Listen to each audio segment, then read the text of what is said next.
So if you're looking for a great gaming keyboard, Perix is offering the PX1100 at a discounted price until Sunday the 2nd of August. Find more information in the Amazon link below.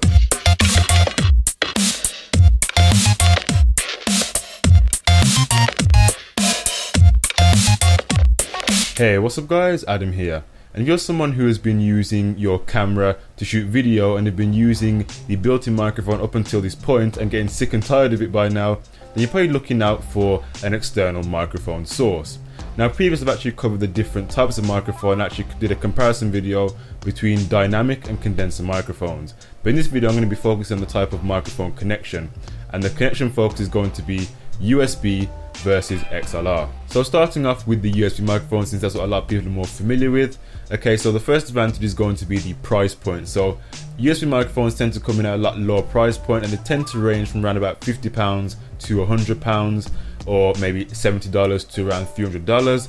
And around the £50 or $70 range, you can kind of get microphones like the Blue Snowball, ranging up to the more expensive range with microphones like the Blue Spark. Now in between you have a lot of really good microphones in between that price range, like the Audio-Technica AT2020, the ATR 2500, the Rode Podcaster, and you also have the very well known Editor's Keys SLR series. And these are pretty good microphones for their price points. So second advantage of the USB microphones is going to be its ease of use. Now these are really easy to use. It works like any other USB device out there. Simply, most of the time, 9 times out of 10, it's going to be plug and play. And even if it's not plug and play, if you're using something like Windows 7 or Windows 8 or even the newer version of Windows 10, most of the time your browser is going to automatically search for the necessary drivers to go ahead and make the microphone work with your PC, or even in most cases your Mac. So the first disadvantage of using a USB microphone is going to be sound quality. And that's not going to say that USB microphones have bad sound quality.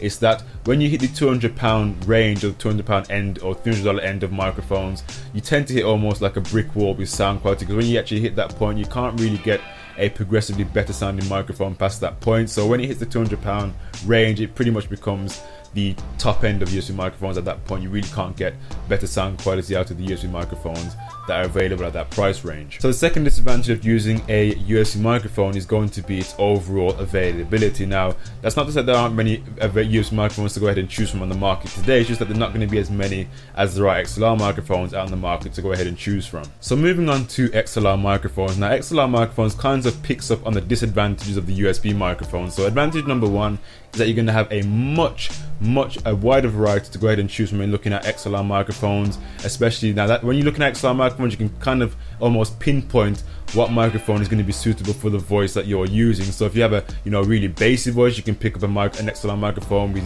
that mainly picks up more of the treble side. Or if you have a really high voice, you can pick up a microphone that has a lot of bass and a lot of lows. So you really have a wide range to go ahead and choose from when looking at XLR microphones. So advantage number two, you probably guessed it now, is going to be the sound quality. Now providing that you have a really good preamp, you can really go ahead and adjust all of the change that you want to go ahead and make, like to your EQ. You can go ahead and change the highs, the lows, the treble. You can go ahead and change the compression. You can change the EQ. So you have all those options there to go ahead and change all of the actual patterns using your mixer before you go ahead and make any more further adjustments using a post-production software. So using an XLR microphone, you have all those options there to go ahead and adjust your microphone. So you can actually end up doing less work in post-production by using a preamp with the microphone, as opposed to having to do all of your changes in post-production. So moving on to the disadvantage now of using a XLR microphone. Disadvantage number one is that you have to have some sort of preamp.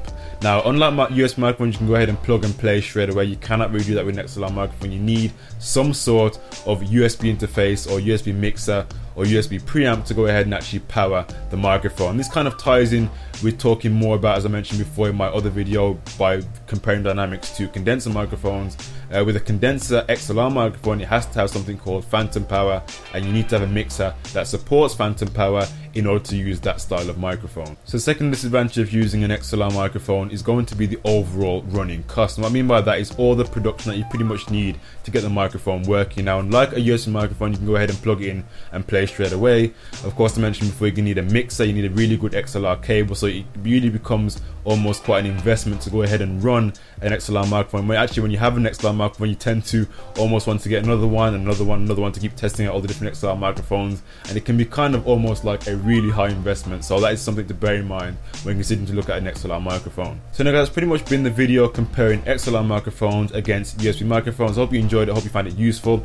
Anyway guys, it's been Adam here, thank you for watching, take care, and of course I'll see you guys in the next tech video. Bye for now. So fun fact, I actually used the Audio-Technica ATR 2500, which is a USB microphone, and it was pretty damn good. So be sure to go ahead and check that one out. Take care.